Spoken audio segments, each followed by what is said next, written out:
Another trade has gone down where the Cleveland Cavaliers have sent forward DeAndre Hunter to the Sacramento Kings for Keon Ellis and Dennis Schroder.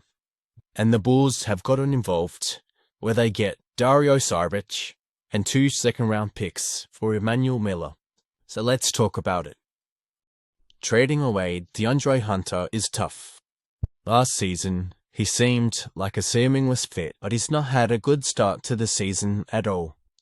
This year, he's averaging 14 points, 4 rebounds, and 2 assists on 42% from the field and the dreadful 30% from free. Hunter's averaging the lowest points per game this season in 5 years.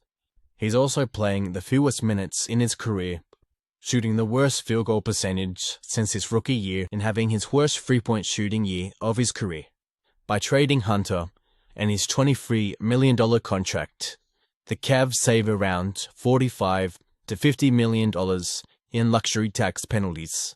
After their very rough start to the season, being a second apron team was their worst nightmare, and they barely avoided it.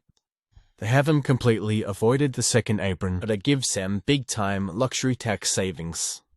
The Cavs' biggest, most consistent problem this season has been that they don't have that one elite defender on the perimeter that guards team's best player, or best guard/forwards at least.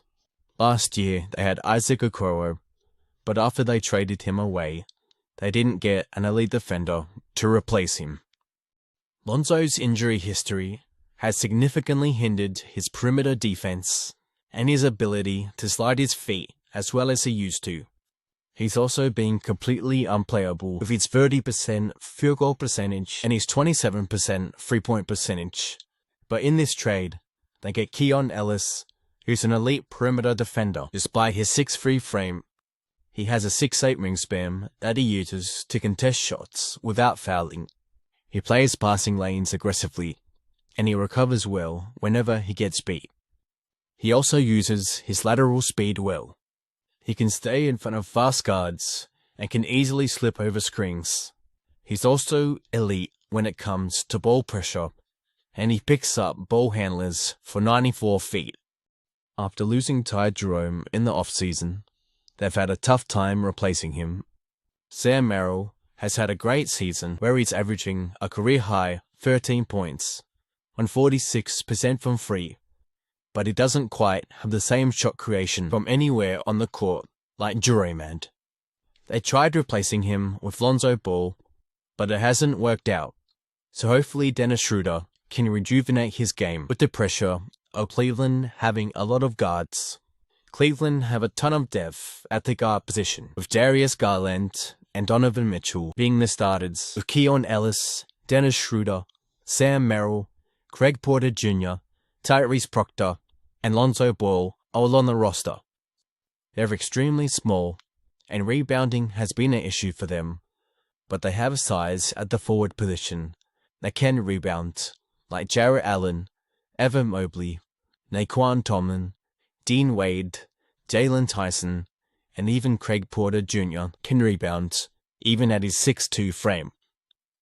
The new look Cavs lineup would look like this: Darius Garland at point guard, Donovan Mitchell at shooting guard, Jalen Tyson at small forward, Evan Mobley at power forward, and Jarrett Allen at center, with Keon Ellis, Craig Porter Jr., Sam Merrill, Max Strus when he gets back, Dean Wade, and Naquan Tomlin off the bench, with Tyrese Proctor, Lonzo Ball, Dennis Schroder, Thomas Bryant, and Larry Nance fighting for rotational minutes.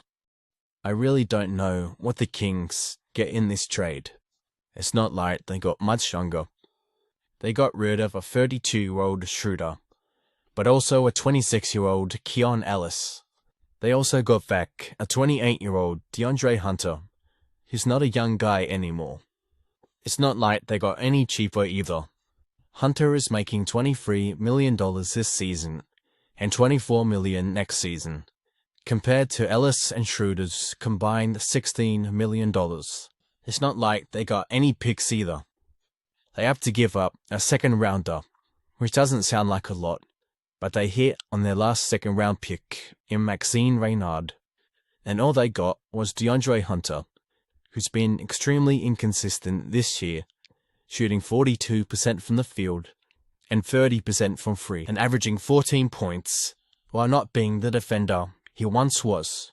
The Kings already have a bunch of forwards on the roster, with Zach LaVine, DeMar DeRozan, Keegan Murray, Nick Clifford, Malik Monk, and Dylan Cardwell.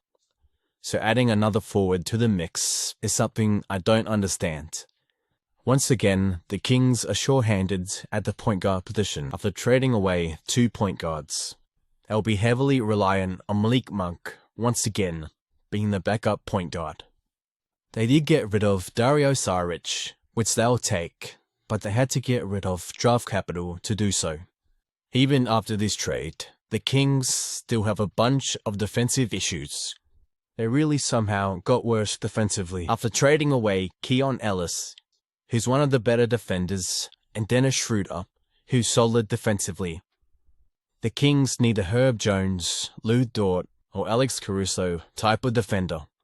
Someone that can stop smaller guys like Steph Curry, Donovan Mitchell, Dalen Brunson, or Tyrese Maxey type of players. But DeAndre Hunter isn't even close to that. He favors up more against larger and stronger wings, but they've already got Keegan Murray and Nick Clifford for that.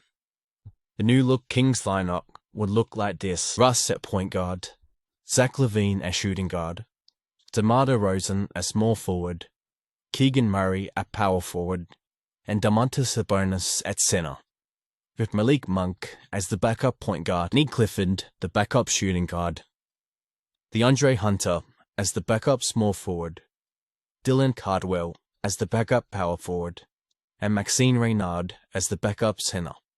I'm really trying to talk myself into this trade for the Kings, but I just can't. If the Kings aren't done making moves, then maybe it'll grow on me. I'll quickly talk about this trade for the Bulls. I like this trade for them. All they had to give up was Emmanuel Miller, who has played in about 5 games this season, and they get 2 second-round picks and Dario Saric. Taking on unwanted salary and getting draft capital is exactly what Chicago needs to do, and they finally started doing that. Saric will probably get bought out or rerouted in another trade, but he's only getting paid $5 million, and it's on an expiring contract, so even if he stays, it really doesn't matter that much. The Bulls are finally starting to tank and building for the future, and this trade gets them closer to it, so I like it for them. To recap, I'm a pretty big fan of it for the Cavs. I like it for the Bulls, but I'm not sold on it for the Kings. I'm not much of a grading type, but if I was, I'd say it's a C+ for Cleveland, C- for the Kings, and a C for the Bulls. That's going to end this video. Make sure to like the video and subscribe if you haven't already, and let me know who you think won this trade and your thoughts on the teams involved in the comments below. And I'll see you in the next video.